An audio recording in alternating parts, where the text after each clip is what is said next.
નમસ્કાર મિત્રો, અમારી યુટ્યુબ ચેનલમાં આપનું સ્વાગત છે। આજે આપણે ધોરણ 4 અંગ્રેજી વિષયમાં યુનિટ 1નો અભ્યાસ કરીશું, ગેટ અપ એન્ડ ડાન્સ। મિત્રો, આ કવિતા એટલે કે પોયમનું નામ છે up a little. Hey children, it's now time to exercise.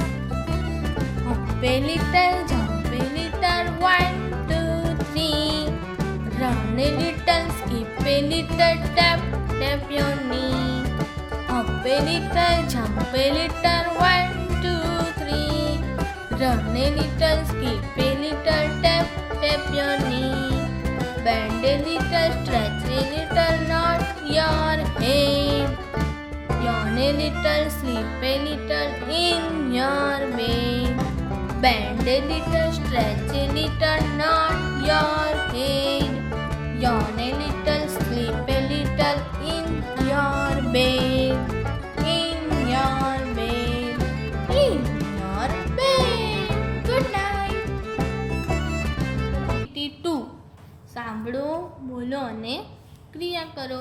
Stand up એટલે ઊભા થાઓ, સિટ ડાઉન એટલે બેસી જાઓ, ઈટ એટલે ખાવું, સ્લીપ એટલે ઊંઘવું, ડ્રિંક એટલે પીવું, રન એટલે દોડવું, ટોક એટલે વાત કરવી, યોન એટલે બગાસું ખાવું, લાફ એટલે હસવું, જમ્પ એટલે કૂદવું, ક્લેપ યોર હેન્ડ એટલે તાળી પાડો, ક્લોઝ યોર આઈસ એટલે આંખો બંધ કરો, શો યોર ટીથ એટલે તમારા દાંત બતાવો, ઓપન યોર બુક એટલે તમારું પુસ્તક ખોલો, કમ હિયર એટલે અહીં આવ, ક્લોઝ યોર બુક એટલે પુસ્તક બંધ કરો।